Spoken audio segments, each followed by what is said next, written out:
just a few moments ago, the president was making his way to the residence and told reporters that he believes that this decision from the Ninth Circuit is political. He called it political and predicted that the administration will prevail in court. He also said that he believes the security of the nation is at stake. So you can hear how they're framing the argument over here at the White House. And you heard the president say earlier this week that he believes that these judges who are handling this case are, quote, political. He again said that with respect to this ruling, although we should point out one of those judges who heard this on the Ninth Circuit was a Bush appointee, a Republican. But nevertheless, they're also framing this as a national security decision for the next stage in this process, presumably the Supreme Court. We are now getting the breaking news, the headline, Senator, out of this Ninth Circuit Court of Appeals decision. I want to be precise. The appeals court has ruled against reinstating the president's travel ban against the 7 Muslim majority countries. Want to be very precise. We're going through, our experts, our legal analysts are going through all of the document right now. They've just released it, this 3-member Ninth Circuit Court of Appeals. They are saying that this decision will prevent the reinstatement of those travel restrictions, Senator, from those 7 Muslim-majority countries. There have been new developments on Capitol Hill after President Trump tweeted a shot at Republican Senator John McCain for calling the recent Yemen raid a failure. The operation was President Trump's first known crack at being commander-in-chief and resulted in the death of Navy SEAL Ryan Owens and at least 20 civilians, according to the Yemeni government. Although the Pentagon says that al-Qaeda terrorists were also killed and intelligence was gathered. President Trump tweeted, quote, Senator McCain should not be talking about the success or failure of a mission to the media. Only emboldens the enemy. He's been losing so long, he doesn't know how to win anymore. Just look at the mess our country is in, bogged down in conflict all over the place. Our hero Ryan died on a winning mission, according to General Mattis, not a failure. Time for the U.S. to get smart and start winning again. The notion that the chairman of the Senate Armed Services Committee, Senator John McCain, not to mention a Navy veteran, a former POW, and a war hero, the notion that he should not be talking about the success or failure of a military mission, that's an interesting one, especially for a president who has spent many of the last few years criticizing various U.S. military missions. CNN Phil Mattingly is live for us on Capitol Hill with all the latest developments. Phil, CNN caught up with Senator McCain today on the Hill. What do you have to say? Yeah, that's exactly right. And as the president was clearly moving to escalate this situation, round about 17 of the back and forth between Senator McCain and President Trump over the last 15 or 16 months, Senator McCain took a different tact. At the first, when I caught up to him, he declined to comment on camera about the tweets at all. And then I caught up to him and he made, Jake, a similar point to what you were making. He's the Senate Armed Services Chairman, and he's going to continue to do his job. Take a listen. That's what I have to work as my responsibilities as chairman of the Senate Armed Services Committee, and that's what I'm about. Nothing more. There's nothing more to answer. So not willing to engage in the tit for tat there, Jake. And one thing to keep in mind, though, his colleagues more than willing to jump in. And it wasn't just Republicans defending him or Democrats attacking Donald Trump. We saw it from both parties today, including his very close ally, Lindsey Graham, who made a very important point. Take a listen. One thing I would advise the Trump administration is don't oversell success. It's never a failure when you engage the enemy, and when you lay down your life to defend the homeland, you're a hero in every sense of the word, and I don't think anybody in the body has been more supportive of our troops than Senator McCain. Now, Jake, advice to the Trump administration, but also that key point about Senator McCain, and you noted, Senate Armed Services Committee Chairman, he is a key piece of any plan moving forward on national security policy. He's a key senator on any issue that the Trump administration would like to move forward on when it comes to defense issues. He's better inside the tent than outside the tent, a valuable ally, and one that President Trump just continues to attack. We've seen it for the last, I don't know, 15, 16 months, Jake. Yeah, it started with him saying that Senator McCain wasn't a war hero. He was in a Vietnamese POW camp for 5.5 years. I'm not exactly sure what President Trump was doing at that time. But let's turn to his cabinet nominees, because many Democrats today came out strong against a couple of the president's nominees. Yeah, that's exactly right. And the interesting issue here, and this is particularly pertaining to Andy Puzder, the nomination to be Labor Secretary, is it's not just Democrats who feel like they have an opening with this nomination. It's Republicans who behind the scenes are telling me, several Senate GOP aides, that they recognize this is the most problematic nomination they've had. And the reasons are multiple.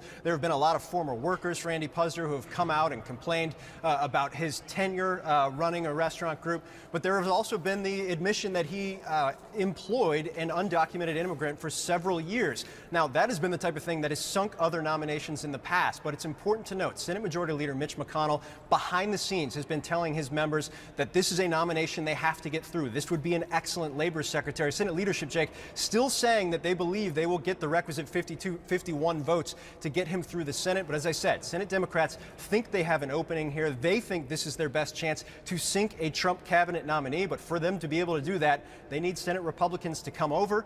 Why they have confidence right now? At least 4 have said they are now withholding their support from Andy Puzder. His nomination or confirmation hearing, Jake, which has been delayed 3 times up to this point, is now finally on the books. It'll happen next week. It'll be one that we should all keep a very close eye on. All right, Phil Mattingly on Capitol Hill for us. Thanks so much. Okay, so next, they're just like train wrecks. All of these Photoshop fails, and this morning we're seeing another Photoshop fail again. That's right. The March cover of Vogue magazine claims to celebrate all types of women, featuring 7 models. But the magazine accused of digitally altering the image, most notably freakishly and weirdly extending the hand of Gigi Hadid. Do you see that? It's placed near Ashley Graham's waist. Yeah. She's like 3 people over. It's a little unbelievable. Vogue also appears to have doctored up the image of Graham, who openly celebrates her size. And she says the cellulite on her thighs and all. But they added a white seam and a tag on her shorts where it was plain black in candid paparazzi photos taken during the shoot back in December. So perhaps the Gigi edit was part of the effort to make her look thin. Why do this? But they do this often. Remember this one from Kendall Jackson and Gigi Hadid, sporting bare legs without knees on the cover of W magazine. They don't need to bend their legs, it's fine. And how could we forget Victoria Beckham in another apparent Vogue Photoshop fail with a giant chunk removed from her right thigh? It's just gone. Not there. Huh. All right. Time now for the mix. And you know, every year we look forward to this moment when the Merriam-Webster folks come out with what are the brand new words of the internets and the world. Internet hasn't made it there yet, but so 1,000 new words were just added. To stick. Exactly, I'm trying to get there. Among them, throw shade. Do you know what that means? Throwing, like, that's side eye, that's not throwing shade. Well, throwing shade is when you're talking bad about somebody else. Yes. Side eye is when you're throwing shade with your eyes. Yes. Like this. Side eye, not a, damn. Very good at that. You can throw shade and side eye at the same time. So throwing shade is a slang term for publicly criticizing someone subtly or indirectly. The indirectly part would be like a Dorinda from Real Housewives. She's more of a stirring of the pot. A stirring of the pot. She likes to stir the pot. She's a meddler. Okay. First world problems. That's when Diane goes to the Burger King near her and, you know, Get the very fries upset aren't when warm. the onion rings aren't hot enough for me. It is a problem. It is. And yowza. The exclamation finally makes a cut. Originally spelled yowza, S-A-A and S-A-H. Was used to catchphrase by radio personality Ben Burney in the 1930s. I would love to see one of these words make it into the spelling bee. Oh my God. Y-O-W-Z-A. Yowza. Can you use it in a sentence, please? All right. The origin. Well, this one will make you smile if the new words didn't. So 14-month-old Abigail Ibar, she was pretty fussy at the table, and just nothing would make her happy. Her parents tried everything. Spaghetti, not milk? No. Oh, what? So they Not the say, pacifier? just for a laugh, they tried a glass of wine. And look at that! They say apparently it's the only thing that would make Abigail smile. The video has gone viral. 20 million views, 500,000 shares. Mom and Dad say calm down for anybody who didn't just find this hilarious. They say they have not given alcohol to their children. They'll give it in a couple of years. Just No, I'm just kidding. So for people who are loving Lego, they can get their Lego-inspired burgers in the Philippines. There is a brick burger that has been built there in this Philippines Lego themed fast food joint. They have block. They have Can you stack them all break-based together into dining one giant burger? experience. Yeah, exactly. I've always wanted a Lego burger. You can make a lot of nothing out of those burgers. All right, I want to get to our quick heart warmer at the end. Remember Ray Johnstone? He was a fisherman looking for a fishing buddy. Yeah. Well, look at that. Ah. And they're on a boat, which he said he wouldn't do. Compromise.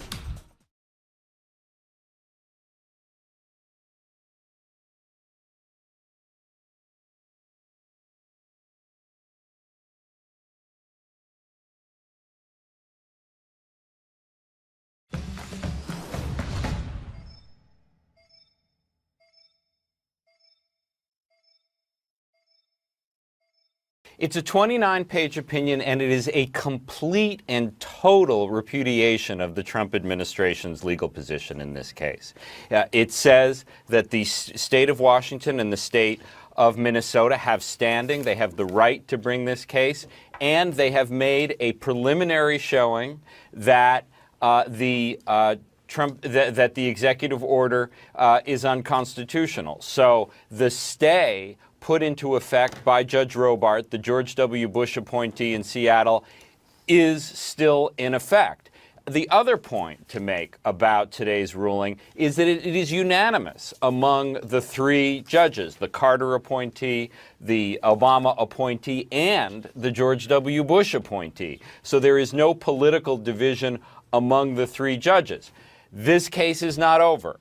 The legal proceedings will continue, and there are several possibilities of where we may go from here, including a request for an emergency stay of the stay in the United States Supreme Court. The Trump administration now could go to Justice Anthony Kennedy, who is the justice who supervises the Ninth Circuit, and ask him to stay the stay and reimpose the executive order. Justice Kennedy almost certainly will refer that request to the full court, the 8 current justices. But the Trump administration now has to make a decision. Do they go to the Supreme Court and try to get this decision reversed? Or do they go to the district court for more extensive proceedings and try to get the order reversed there? Either way, Trump administration has lost dramatically and completely, and they're going to have to decide what to do now. And Jeffrey, just to be precise, if it were to go to the U.S. Supreme Court, right now there are only 8 justices on the U.S. Supreme Court, 4 appointed by Democratic presidents, 4 appointed by Republican presidents, and we don't know what the outcome of their decision would be. But if it's 4-4, this lower court, Ninth Circuit Court of Appeals decision would remain in effect. Is that right? That's exactly right, Wolf. Tie rulings when the court has an even number of justices affirm the lower court ruling. They don't establish a national precedent the way a Supreme Court opinion with 5 justices establishes a national precedent. But if this ruling, today's ruling upholding the stay, is appealed to the Supreme Court and the court splits 4-4, the stay will maintain in effect. I don't want to overly complicate this story any more than it's already complicated, but remember there are other challenges to the Trump executive order in many other jurisdictions in the United States. So those cases are now going to start bubbling up through the system. It is clear, I think, that the Supreme Court is going to have to address this sooner rather than later. That doesn't mean this week, but given the magnitude of this ruling, given the number of cases, given the importance of this issue, the Supreme Court is going to get this case at some point in the next few months. Very quickly, Jeffrey, the fact that it was a unanimous decision by these 3 federal judges, Judge Canby, Judge Friedland, Judge Clifton, how significant is that in considering where to go next? If it would have been, for example, 2-1, would that have made a difference as opposed to a unanimous decision? Well, as a technical legal matter, there's no difference between a 2-1 decision and a 3-0 decision. However, as a political matter, as a matter of sort of the public perception of the two rulings. There's a big difference between 2-1 and 3-0, especially when the judges come from different political backgrounds. This decision will have a lot more public credibility because it is unanimous, and I think it complicates the Trump administration's attempt, if they choose to make it, to disparage this decision as simply a political act. The fact that it comes from a diverse political panel will insulate this decision from a kind of criticism that it would have gotten if it had been 2 Democrats versus 1 Republican. Now, here's what President Trump said to reporters. Again, this was off camera, so it's audio only. It's a political decision, and we're going to see them in court, and I look forward to doing it. So you believe the judges made a political decision? We have a situation where the security of our country is at stake, and it's a very, very serious situation. So we look forward, as I just said, to seeing them in court. Okay. Thanks, Do you think guys. this has undercut the Thanks, early guys. days of your presidency? This is such a core No, issue. this is just a decision that came down, but we're going to win the case. And have you conferred with your new Attorney General on this tonight? Is he a No, part I of it now? haven't. We just heard the decision. How did you find out about the decision, Mr. President? Just saw it. We just saw it just like you did. Via the news, et cetera, the media. But it's a decision that we'll win, in my opinion, very easily.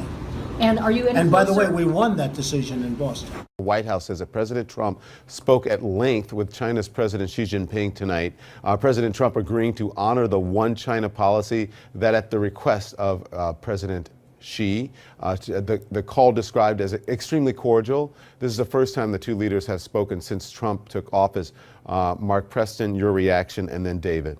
Yeah, big foreign policy news right now, given the fact that Donald Trump had actually spoken with Taiwan, and the One China policy is something that I know that David could speak to in more detail because he was been in administrations that have had to adhere to it. But that's basically the idea that the United States recognizes China as one China and not two governments, Taiwan being a rival government. Having said that, there are still diplomatic relations between the U.S. and Taiwan, but it is a level of respect that the U.S. has afforded China that China has been concerned that Trump would no longer honor. But I know that David could speak to more detail. And David, this was a big deal right after the election when he spoke with the leader of Taiwan, and China did not like it.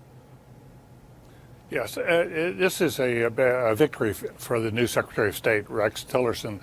Background here is that President Xi and Donald Trump had a call back in November after the elections in which the Chinese president congratulated Mr. Trump. But they haven't spoken since. And they haven't spoken in very large measure, apparently, because Trump was holding out the Taiwan and the One China questions as negotiating ploys to get the Chinese to do other things. He would back off and support One China, and he would back off on Taiwan in exchange for, say, concessions on trade. But Xi essentially has, and the Chinese have said, no, we're not going to talk to Mr. Trump until he publicly backs off or gives us assurances he's not going to abandon the One China policy, and then we'll start talking to him. Rex Tillerson went to the White House today to make that argument. That's what's been reported during the day. To make the argument, we need to talk to Xi. We can't let this thing languish. We ought to go and affirmatively embrace the One China policy. That's what Tillerson did in his testimony. That's what he got the president to do tonight, and they got their relationship back on track, at least to the extent that they're now having telephone calls with each other. And that's good news, I think, for the relationship, because the tensions have been rising rapidly, Don. The White House, the administration is now responding to questions about counselor to the president Kellyanne Conway for a sales pitch of sorts that she made on Fox and Friends. Here is what she said this morning. They're using the most prominent woman in Donald Trump's, most prominent. Right. She's his daughter, and they're using her, who's been a champion for women empowerment, women in the workplace, to get to him. So I think people can see through that. 30 go seconds. Buy Ivanka's stuff is what I would tell you. I hate shopping. I'm gonna go get some on myself today. This is it's a wonderful line. I own some of it. I'm gonna give a free commercial here. Go buy it today, everybody. You can find it online. Not a surprise, that's today's installment of Conflict of Interest Watch, and CNN Money correspondent Christina Alessi joins me now. Christina, the White House didn't clear up a whole lot, saying that she had been counseled.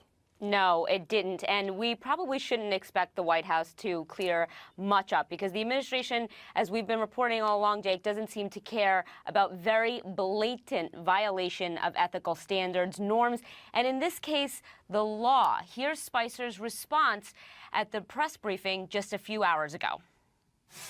Kellyanne has been counseled, and that's all we're going to go with. She's been counseled on that subject, and that's it. Now, critics are already saying his response was tepid in the face of public outrage, that Trump still shows that, it still shows that the White House is taking Kellyanne's comments seriously, but perhaps they went too far. Look, even Congressman Chaffetz, who defended the president for attacking Nordstrom's just yesterday on our air, he said at the time that Trump was being a doting father, and said that Conway's, and today he said Conway's comments were wrong. Look, people don't like the idea that the president and his aides are using the office of the president to defend and promote Ivanka's brand. They just don't like it. Phone lines at the Office of Government Ethics are flooded. Their website crashed today, and my legal and ethics sources can't believe what happened. But the blowback, at the end of the day, may not amount to much because enforcement falls within the White House. And the most serious punishment for this kind of thing is dismissal. It's not a criminal offense, Jake. That said, I've been reporting on how little separation there is between the president and Trump org. Now the question is, does that apply to the entire White House staff? Interesting. And Conway suggested, and so did Spicer yesterday, Sean Spicer, the press secretary, that Nordstrom's decision was politically motivated to drop her line, Ivanka Trump's line. Was it? Well, Nordstrom says it was a purely business decision, that sales of the brand had been declining to the point where it made good business sense to discontinue the line. Now, look, I spoke to people at Ivanka's company a couple of months ago, and they said the brand was targeting millennial women in urban areas. Well, guess who isn't a fan of Ivanka's brand right now? Millennial women in urban areas. So it's not hard to see why Nordstrom and now other retailers are backing away from their previous relationship here, Jake. And we can expect to see this play out over the next weeks and months because that online petition to boycott Ivanka's brand that started with a millennial woman seems to be gaining some steam here. Interesting. Christina Alessi, thank you so much. We are officially putting Iran on notice. The new White House reacting strongly to Tehran's first ballistic missile tests on their watch, slapping the country with fresh sanctions. Iran's supreme leader Ayatollah Khamenei fired another shot on Twitter just days later, praising U.S. President Donald Trump for revealing what he calls the true face of America.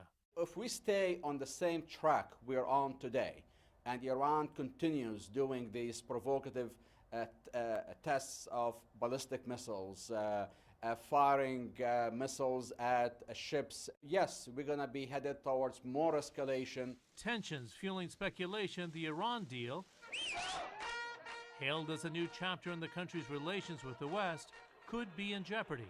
A situation watched closely by international investors who were banking on a new opening in the country. The larger companies, those organizations that undoubtedly will have a U.S. footprint or a lot of trade with the U.S. will take a check pace. Iran has huge economic potential, boasting the Middle East's second largest population and the world's largest combined oil and gas reserves. Big firms have noticed. Boeing and Airbus have already signed multi-billion-dollar agreements. So too has energy giant Total. I'm sure right now a lot of these companies are, hitting their brakes, slowing down, and they're all anticipating some sort of escalation. So a lot of the earlier rush from Europe into Iran, I think, will be very much affected by the new positions of the Trump administration. All of this is leading many to wonder if history might be repeating itself. Iran attempted to open up under reformist President Mohammad Khatami, but with U.S. sanctions, he couldn't deliver results. He was followed by hardliner Mahmoud Ahmadinejad and a period of tense relations with the world. Current President Hassan Rouhani, a moderate, may find himself in a similar position with elections coming up in May. It's big stuff. And one can't forget the Trump administration's controversial travel ban, which includes Iran. Big moves by both sides, which may lead them down a familiar path of confrontation. It's going to be only America first. President Obama is sort of like starring in this year's version of The Curious Case of Benjamin Button. So you know he aged over the 8 years, but man, 2 weeks out of office and... Clock is going back. Yep. So by now you've probably seen his latest vacation video. He's hanging with billionaire Richard Branson. There he is, kite surfing in the Caribbean. By the way, something the Secret Service never let him do while in office. No, not at all. And he's looking pretty relaxed, I'd say. Whoa, wipeout. That's also the other thing the Secret Service would never allow him to do, is to wipe out. No. And the internet has taken notice, seeing him enjoying himself. So much has made people a little sad, with many people weighing in on Twitter. Here's one that says, "Baby, come back. I can change." There's another saying his hair might just turn black again. There was one that hit me up on Twitter that says, "Oh, you got some color." And lastly, who are you gonna call? Not Obama, with the caption, "You phone? Who dis? Who dis? Who that?" Obama's like, "Cash me outside." Like a gone ex-boyfriend. And for all those lovebirds looking to Netflix and chill before February 14th, Michael Bolton's got you covered. Oh, this is some sassy stuff. I want to show you this video. It's protesters at a town hall. It's held by Representative Jason Chaffetz in Salt Lake City, upset about the repeal of Obamacare and what's happening in Washington. Listen.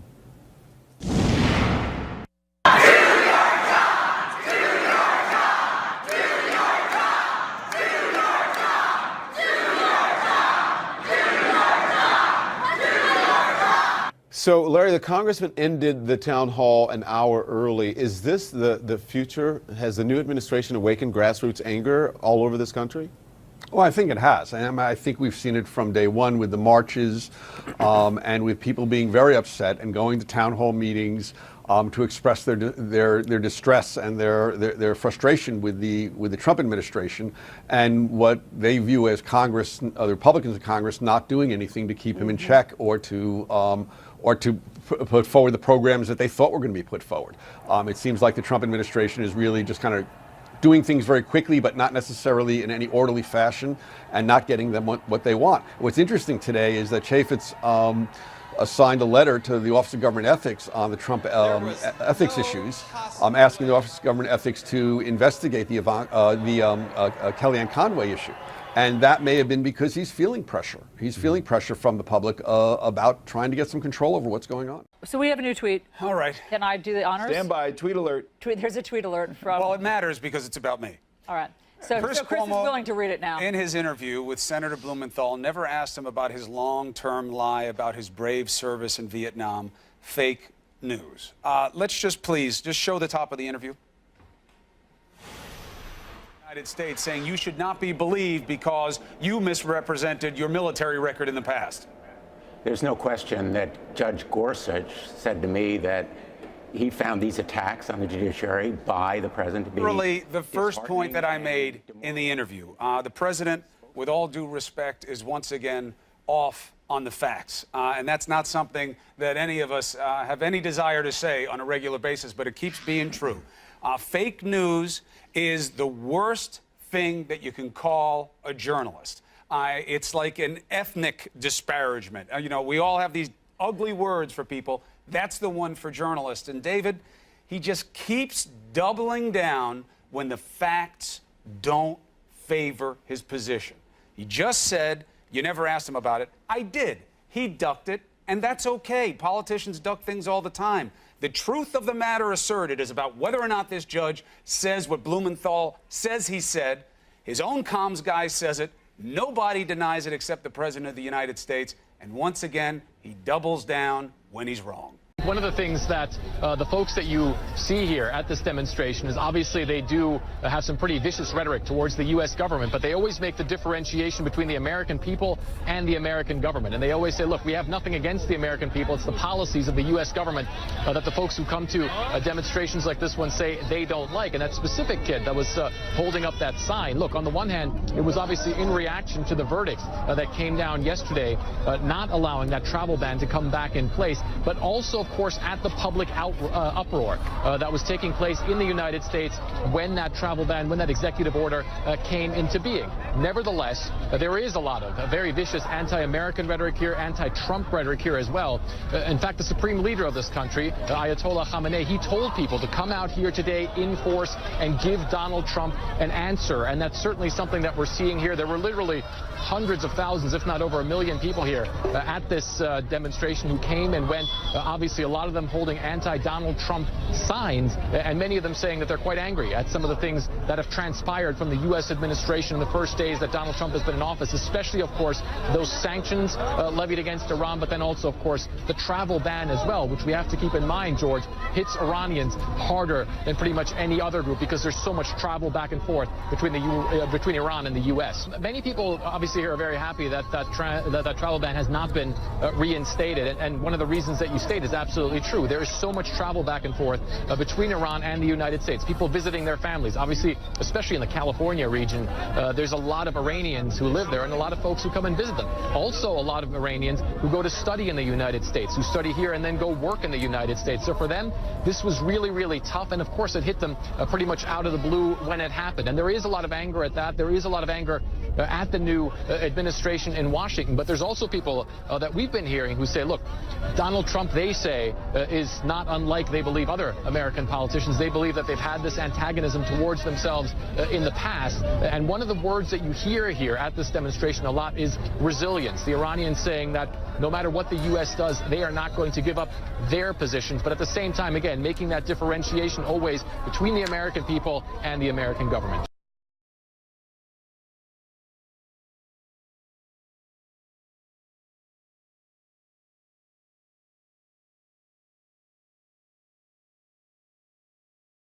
I've ever really revisited a role. You know, you spend so much time with someone, you become quite close, and it's kind of ideal. 3 years ago, Dakota and I were strangers to each other, and now we're very close friends, and we understand each other in a way that maybe we didn't have a chance to do, you know, in the first movie. It's like kind of like summer camp, but not because of obviously the content. This time, no rules, no punishments,